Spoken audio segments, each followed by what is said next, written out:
Yo, what's going on, guys? Welcome back to Genshin Impact. Now, today's video, I think this is like a part two of me analyzing the Capitano versus Mavuika fight.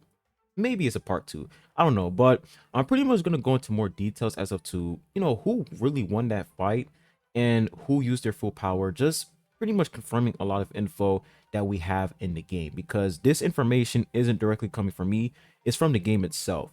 So we're gonna go ahead and take a look at the archive. So we come over here to the archive.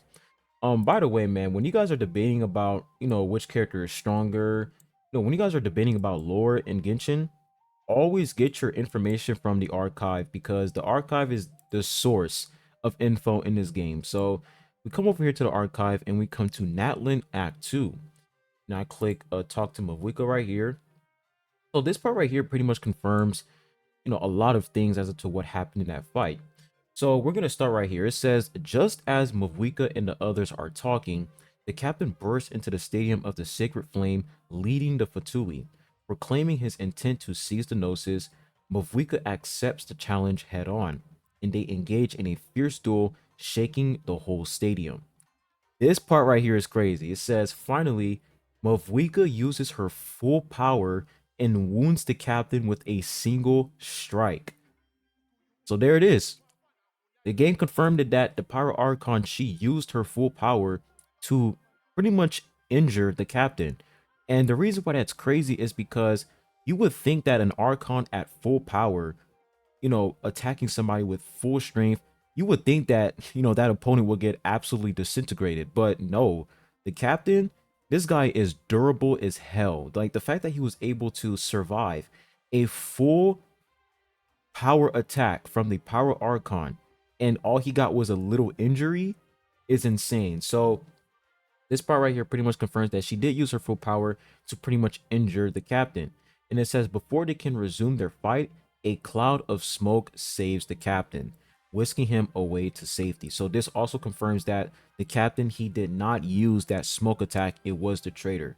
So for the people who are confused as to, who created that fog, it wasn't the captain, it was a traitor. And then it says that she recognizes that the power comes from the masters of the night wind and orders that the captain and his helpers be found. So we continue. It says, Mavuika, the Pyro Archon, said he was a formidable opponent, exactly what I would expect from the first of the Fatui Harbingers. And then she says that the Harbingers are all driven by their own personal goals. The only purpose that unites them is collecting the Gnosis. And then she says that, but I'm sure the captain has his own reasons for being here as well. And then what Kunich said right here is very interesting. What he said is, whatever his motive, we should shift our focus to the Fatui. If they attack again and we're not prepared, we are done for. So that injury that the Pyro Archon inflicted on Capitano is pretty much buying them time. And you guys know that the Pyro Archon, she sacrificed all of her powers. She sacrificed it. Maybe she's going to get it back, probably in Act 4 or Act 5. We don't know. But as of to right now, Mavuika, she doesn't have any, she doesn't have her powers. Like she sacrificed all of it just to, I think to save the Sacred Flame temporarily. So but she continues to say the wound I inflicted should hold him back and weaken him for the time being. Exactly what I said. So the whole point of that fight was for Mavuika to injure Capitano so that he won't be able to, fight for, let's say, a couple days or a couple hours. Whatever it is, she's trying to buy them some time because if he ends up attacking again, it's over. Like he's gonna completely destroy them. And like I said, Capitano was in his base form. He wasn't using his delusion. We don't know, what his source of power is. A lot of people are theorizing that he's probably one of the sovereign dragons, one of like probably the cryo dragon. And I can see that being true because his uniform, like his battle outfit, like his battle armor, it has dragon scales on it. And his hand, like it's like claws. Like I don't know, his design is very interesting for like a human being because Capitano is a human, but where did his power come from? Plus, we didn't see a single vision on him. We didn't see cryo, we didn't see pyro, we didn't see anything on him.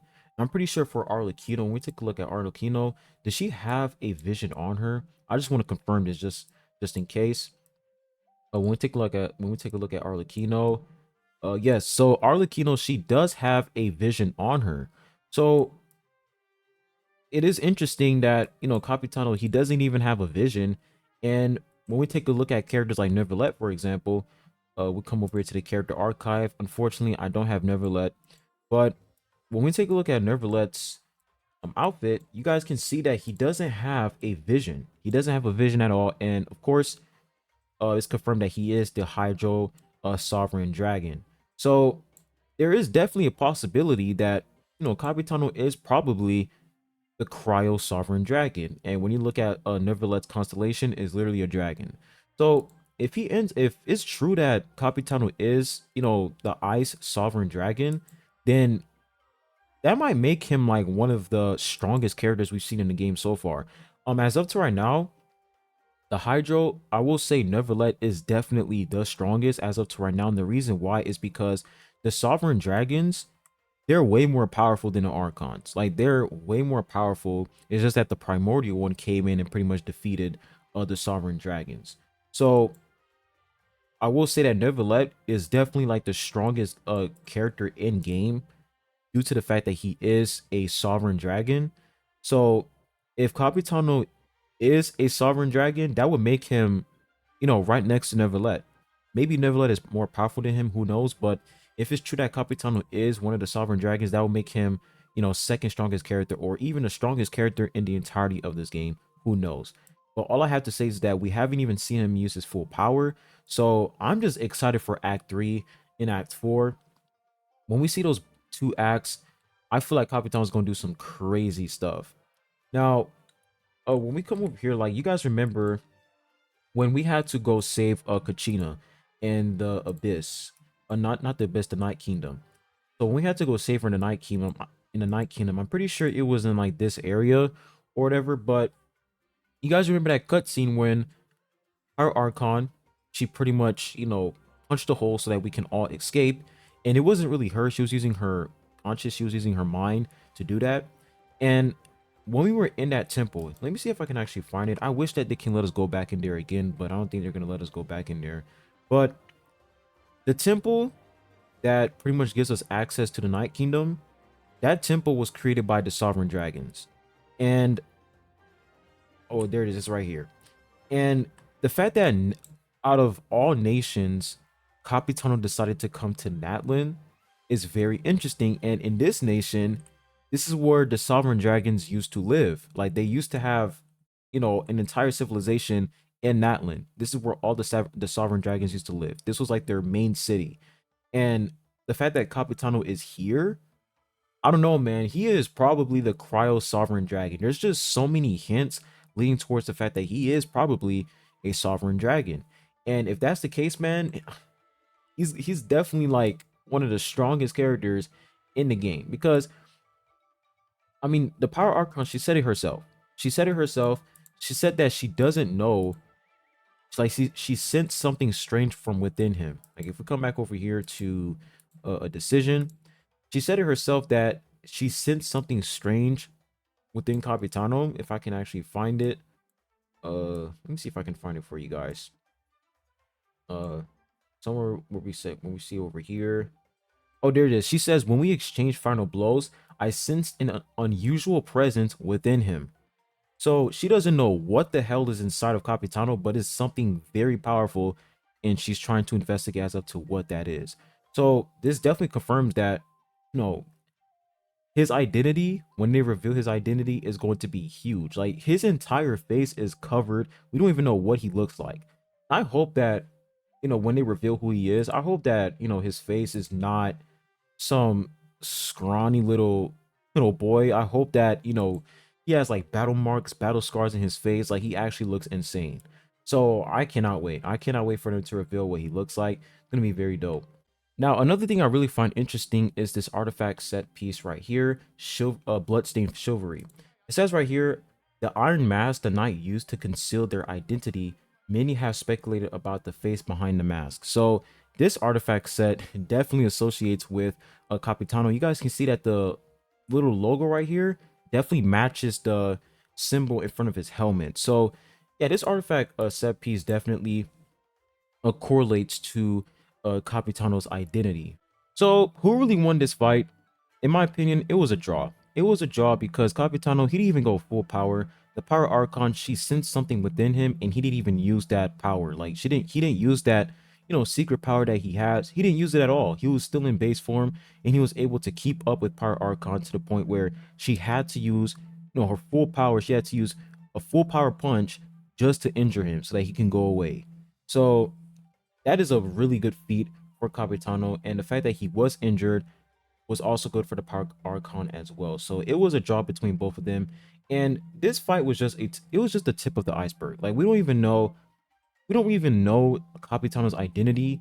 We don't know what his, true power is. There's just not enough information to jump to conclusions and state, who's stronger or who's not stronger. There's just not a lot of information. We don't know if Capitano was going to be able to defeat the Power Archon if he went full power. We just don't know. There's just not a lot of information, and we're just gonna have to wait to see, what happens in future acts in Natlan.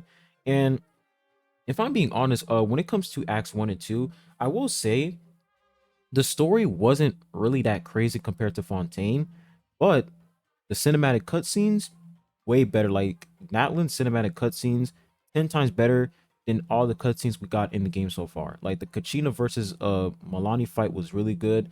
Capitano versus a Power Archon fight was fucking fire, and it just gets better and better. So I will say story wise, like we literally spent Act One just exploring Natlan with Kachina and Milani and Kanich.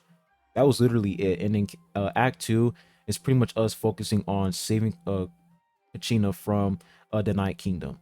So the story, it's starting off really slow compared to Fontaine, because Fontaine, people were dying. Like I'm pretty sure there was one NPC who died immediately, which was crazy. Fontaine, it started off really, really strong compared to Natlan. So I will say Atlan is starting off very slowly, but I feel like eventually for acts 3 and 4 is gonna go crazy. So we're just gonna have to be patient.